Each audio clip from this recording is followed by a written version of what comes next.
Now, it took more than 4 years of fighting, but today a huge update in the Mascot Towers saga. Following our story last night, residents have finally been thrown a lifeline.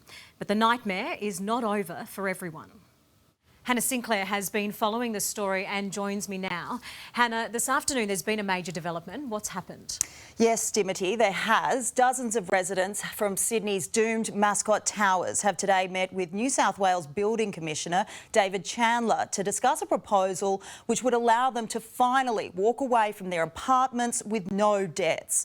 But owners we spoke to are calling it a no-win situation. It's been a long and cruel journey for 131 apartment owners who haven't been able to live in their homes since June 2019, when they were ordered to evacuate due to the cracking in the building's walls. Today, the government proposed a new debt mitigation strategy because the New South Wales Supreme Court refused to allow owners to terminate the strata scheme. The government can't sell the building as a whole, so instead, it's been granted a new mandate to sell apartments as individual lots. There's a proposal for a third-party purchaser to make formal offers to all owners by February 15 next year. Owners will then be given 2 weeks to sign a sale of contract. The proposal would mean owners wouldn't be liable to pay any further strata levies or debt, which currently sits at $15.3 million.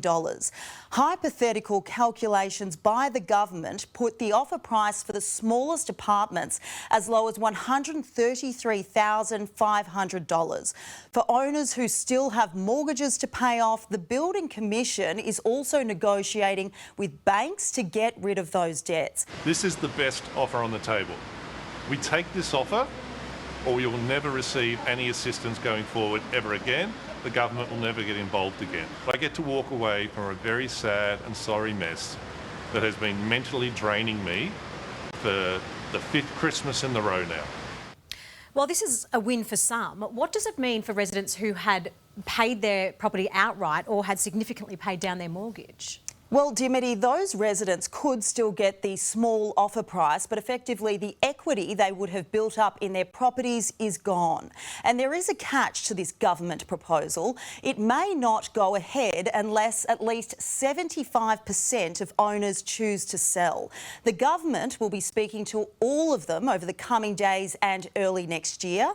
As for the rent assistance impacted families have been receiving to try and get by during this difficult period, the government says that will end for all owners on June 30 next year if this proposal goes ahead.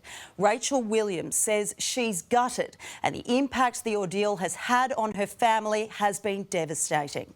My husband can't speak about it because he's completely broken and it's affected his health. He's got blood cancer. And I blame Mascot Towers' stress on his health. There's no doubt about it. He was a very healthy man before this. There's no positive in it, basically. We walk away without an apartment, we lose all our equity. There's nothing in it for us. We walk away with nothing.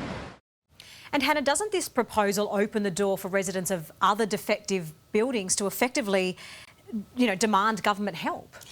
Dimity, it will be interesting to see whether this does set some kind of precedent, but Mascot Towers has been a unique situation and this could be a one-off from the government. These poor people, this is just so unfair. How can other apartment owners be assured this won't happen to them?